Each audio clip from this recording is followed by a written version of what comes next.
At para sa ating mga balita, Donald Trump may masamang banta sa mga kasapi ng BRICS at Pangulo ng US may sinisisi sa banggaan ng eroplano at helikopter sa Washington. Pero bago natin umpisahan ang ating mga balita, mangyari po lamang na i-like ang video ito para sa patuloy na paghahatid natin ng ating mga updates mula sa loob at labas ng bansa. Malaking tulong po ang inyong like para sa aming mga content creator. Maraming salamat po mga kababayan.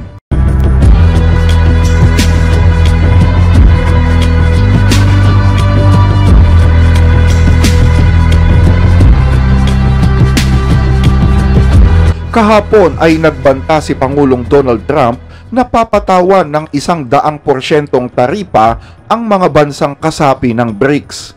Yan ay kapag itinuloy ng mga nasabing bansa ang plano nilang palitan ang dolyar bilang dominanting salapi sa pandaigdigang kalakalan.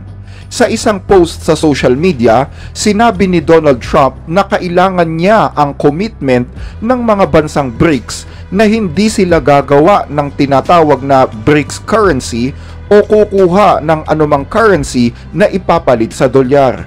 Dagdag pa ni Trump, kung nais niya ng BRICS na gumamit ng ibang currency, pwede na daw silang mag-hello sa mga taripa at magpaalam sa Amerika.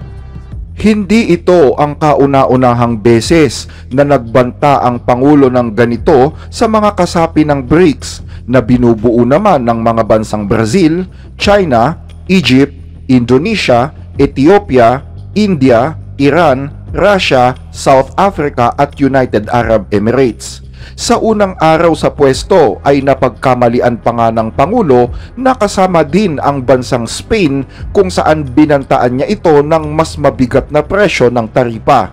Spain is very low. And yet are they a BRICS nation? What? They're a BRICS nation, Spain. You know what a BRICS nation is? Well, you'll figure it out. But and if the BRICS nations want to do that, that's okay, but we're going to put at least a 100% tariff on the business they do with the United States. You know what the BRICS is, right? You guys know. Brazil, You know what I'm Russia. saying, right? Binatikos ng Pangulo ang organisasyon ng mga bansang BRICS matapos siyang magwagi sa eleksyon at pinagbantaan ang mga bansang Russia, Brazil, India at China ng mga hiwalay na taripa.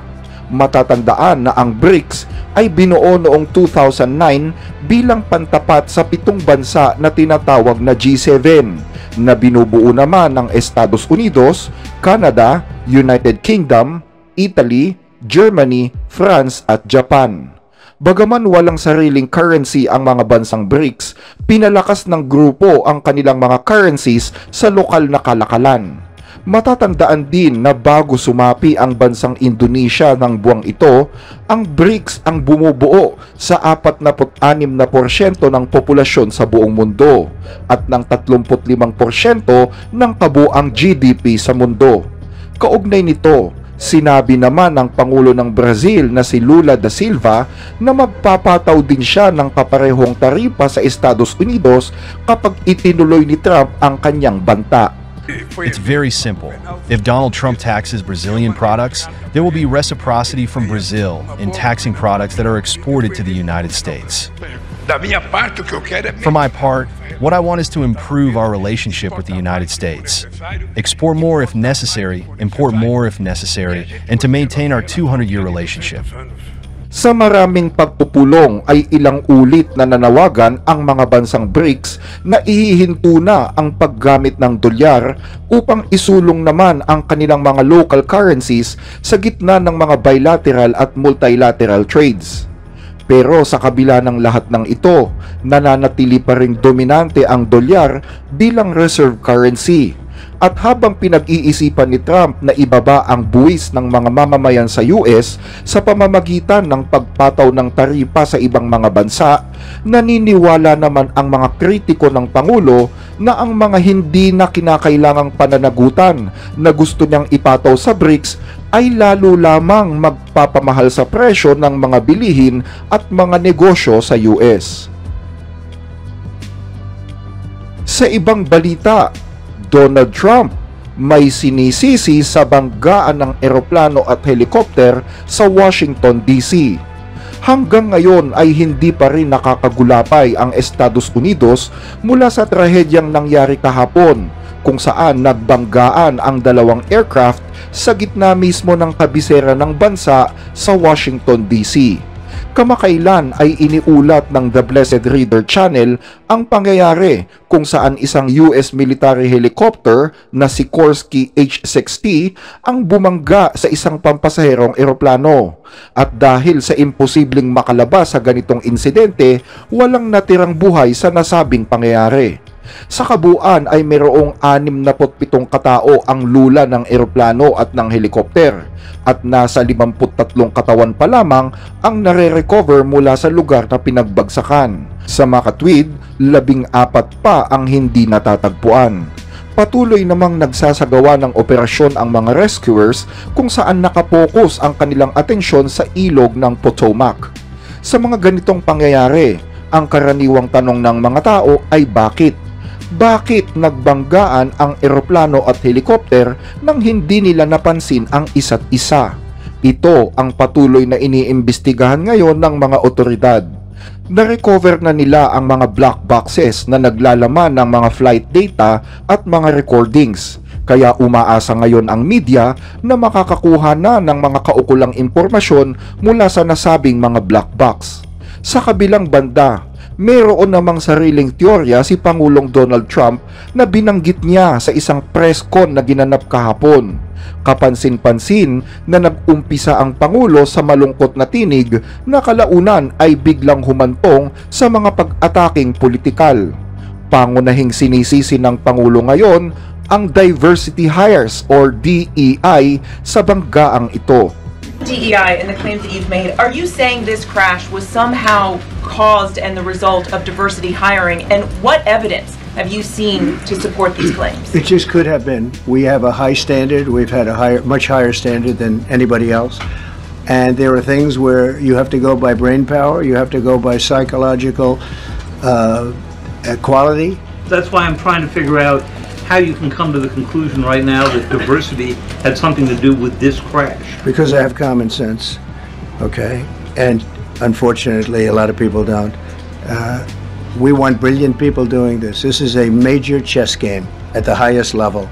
Sa madaling salita, sinisisi ng Pangulo ang DEI o Diversity, Equity and Inclusion, isang uri ng patakaran na may layuning tugunan ang hindi pagkakapantay-pantay sa pamamagitan ng pag-hire ng mga tao mula sa mga marginalized group o sa mga biktima ng diskriminasyon.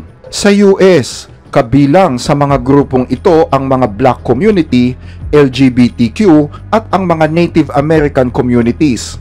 Pero mukhang tutol sa polisiyang ito ang kasalukuyang Pangulo ng Estados Unidos at sinabi pang ito ay hindi na mahalaga sa gobyerno ng US ngayon.